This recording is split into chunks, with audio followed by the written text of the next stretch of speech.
Bendecida jornada para todos y todas. Estamos celebrando hoy el bautismo de nuestro Señor y el Evangelio que se propone es de San Marcos y dice así.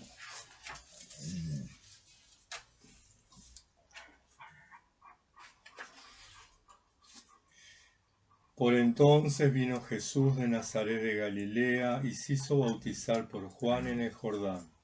En cuanto salió del agua, vio el cielo abierto y el Espíritu bajando sobre él como una paloma. Se oyó una voz del cielo: tú eres mi Hijo querido, mi predilecto. Evangelio de nuestro Señor Jesucristo.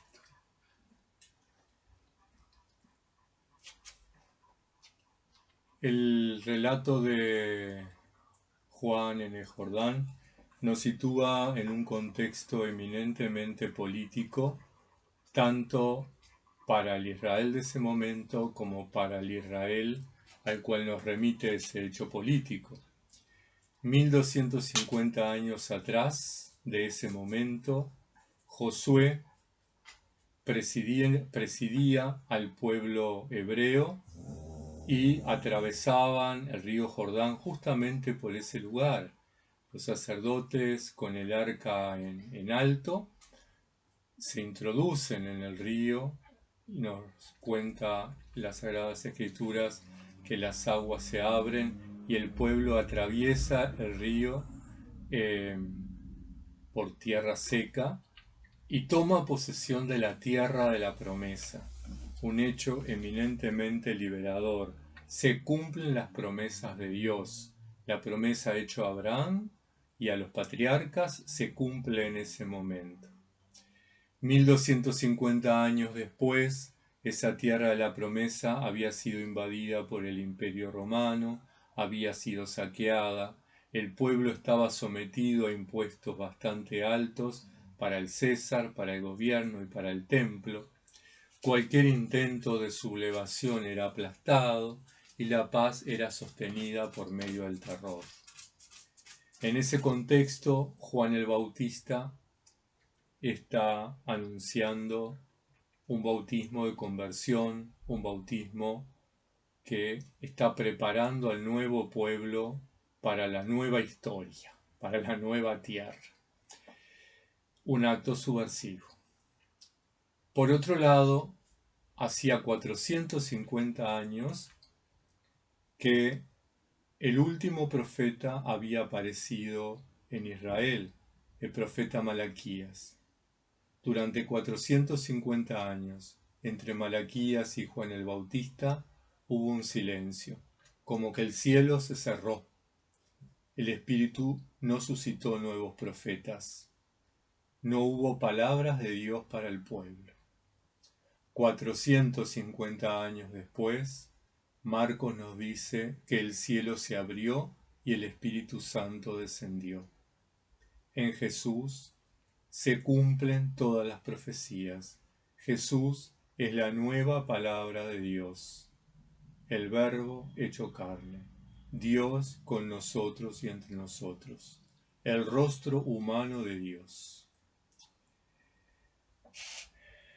Creo que este acontecimiento del bautismo también nos llama a pensar en la solidaridad de Jesús con su pueblo. Si él era el Mesías, el Hijo de Dios, no necesitaba ser bautizado. Sin embargo, se sometió al bautismo, como dice Pablo en la carta a los Filipenses, en todo semejante a nosotros.